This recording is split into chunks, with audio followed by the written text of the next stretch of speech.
Hi, boys and girls. It's Mrs. Peduzzi again, and I made a few activities for you to do after you listen to our book on Neil deGrasse Tyson.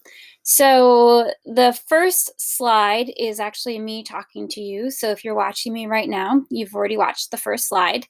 What you see here is a sample video from a different book I read. So, you're definitely going to be looking at something different. So you can see when I move my mouse, the arrow over here to the number 1, that this is kind of yellow. And I want to go to the next slide. I'm going to click on it, and you can see that the number 2 becomes yellow. And when that number 2 becomes yellow, then I can see the next slide. So what I put on this slide are some pictures of the night sky. So this picture is of the planets. You have Mercury, that's the closest to the sun. This is our sun right here. Venus, Earth, Mars, Jupiter, Saturn. There's the rings. Remember, that was Neil deGrasse Tyson's favorite planet. Uranus, Neptune. Now, Pluto's not actually a planet anymore. It's too small to classify it as a regular size planet. It's a dwarf planet. So it's not included when we talk about planets. But we do include it often because people my age used to think of it as a regular sized planet. They didn't change it until a dwarf planet many years later. So then on this side is a constellation, and this is one that I think is the easiest, one of the few that I even notice, and that's the Little Dipper. So that's the Dipper, and you can see the way you see it is if you look up in the sky, you're not going to see this line in the sky. What you'll see are the stars that connect, and then they'll be in like a box shape. And when you see stars that look like a handle and a box shape at the bottom, it's called the Little Dipper. So I thought something fun for us to be might be to draw the night sky. So if you take your pointer and you go, it says let's draw. Click on the link below for your turn to draw the night sky. So if you see this bluish kind of mumble jumble of letters and numbers, click on that. And over here it says night sky, click on that. And it pulls up this blank black piece of what we would call either a background or a paper.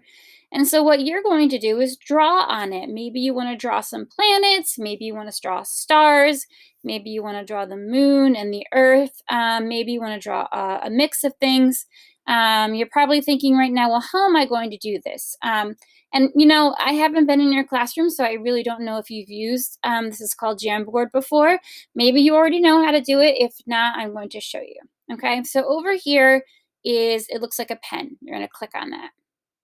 And then you see I have a hand. I'm going to click and keep my finger pressing down, because when I keep my finger pressing down, I get choices. I can either draw with a pen, I can draw with a marker, I can draw with a highlighter, which is kind of hard on the dark. I made it a dark background because it's the night sky, or a paintbrush. I'm going to choose to draw with a marker. Then I still have other choices. Now, I don't want to draw in black because my background is black. I want to draw something that you can see. So I'm going to go down here, and my arrow is pointing on the white, and now I changed it to white. So now that I'm done with that, I'm going to move my arrow, click off of it, just click somewhere else, and it goes away. So if you have a touch screen, this might be easier if you touch the screen. If you don't have a touch screen, maybe you're using a mouse or a mouse pad. I'm using a mouse pad. Now I'm going to draw. So I think first I'm not pressing down. I'm just moving on my mouse pad. So when I'm not pressing down, you notice what happens? Nothing. So if you have a mouse or if you have a mouse pad, you have to press down and keep it pressed down. Don't let it up, and draw. So I think I'll draw a moon. And I know the moon has craters, so I'll put some little lines in there. See how when I let up, it stops drawing? And maybe, let's see, I'm going to use blue for the earth. So maybe I'll put the earth right about here. And then I know there's no brown for the land, so I'll use green. And just draw some squiggly, it's kind of hard with my finger, lines so I can see where the land would be. Now it's up to you. You could either leave it like that. You could try to color in these blue spots here. When you're coloring in, you have to keep your finger pressed down. See how I'm keeping my finger pressed down? So it takes a while because I haven't seen yet if you can make the marker bigger. So it takes a while with the marker. Maybe you want to make some stars, so you pick yellow and you make little circles in the sky for stars, right?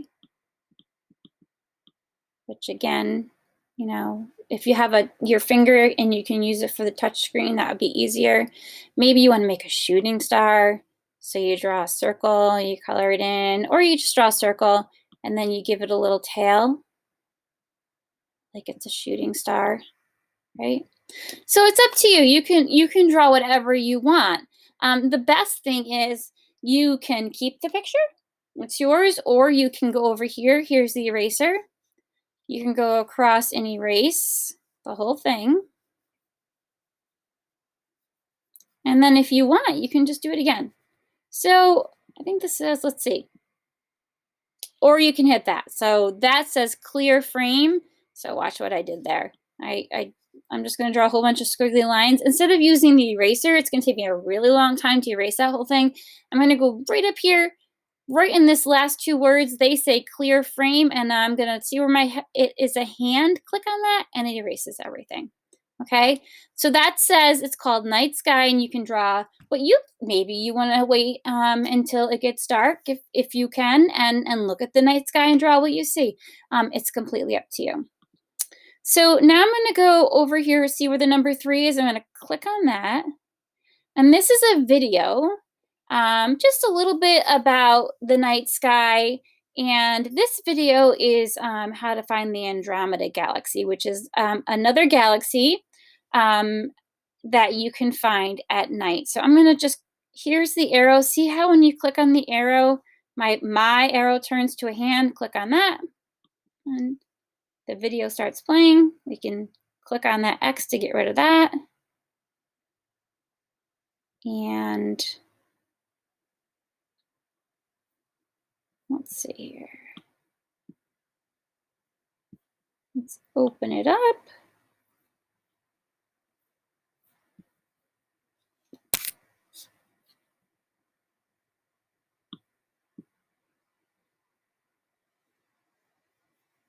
So that when you play it, there should be sound and talking. I'm not sure if there isn't any because I am, there we go. The increasing nighttime hours.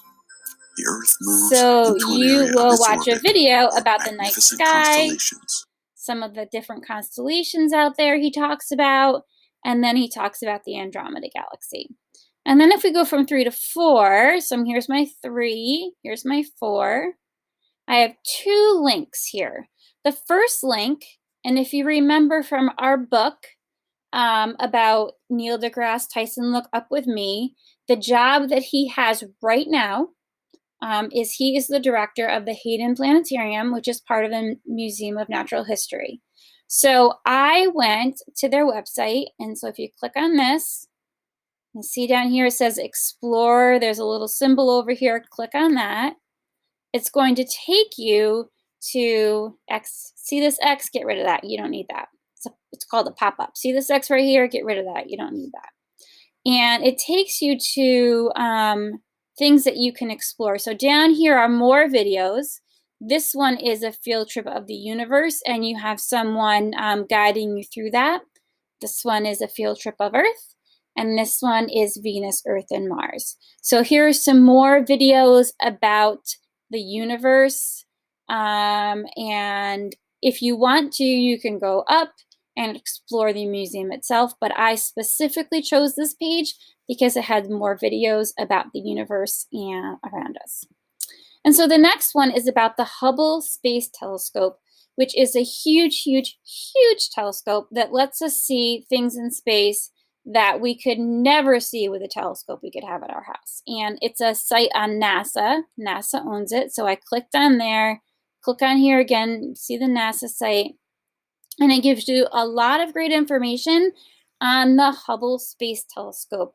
So here's some interesting information, and you're probably wondering, who's that woman right there? Well, that's a really good question, and I actually love this. Her name is Nancy Grace Roman, and she is the mother of Hubble, which maybe you're thinking, how can someone be the mother of a telescope? So she was NASA's first chief astronomer. An astronomer is another person that works as a scientist learning about outer space and the stars in the sky. And she's known as the mother of Hubble. So when women were discouraged from studying math and science, because that used to happen, not anymore. Math and science is awesome. We have it in STEM and STEAM, and it's all over the place. She became a research astronomer, and she was instrumental in taking NASA's Hubble Space Telescope from an idea, so just a thought in somebody's head, to a reality. And she established NASA's program of space-based astronomical observatories. So they observe space through this huge telescope, which I thought was really cool. So there's a lot of really other neat information on here about space and the Hubble telescope, things that we can see through space, about space through the Hubble telescope. And this one is Hubble Online activities. So if you want to click on that, it'll bring you to some online activities, some online videos that we've just very short, 13 seconds, 20 seconds, videos of what the Hubble telescope has been able to show us. So boys and girls, those are just some actual extra activities after we read the book. Since Neil deGrasse Tyson thought space was so interesting and being a scientist was interesting, and he said that in order to be a scientist, we need to be kids for the rest of our lives and think like kids. And so I thought, who better to show these videos to than kids? So thank you so much for listening to my story and doing these activities. And I hope you have a good day. Bye.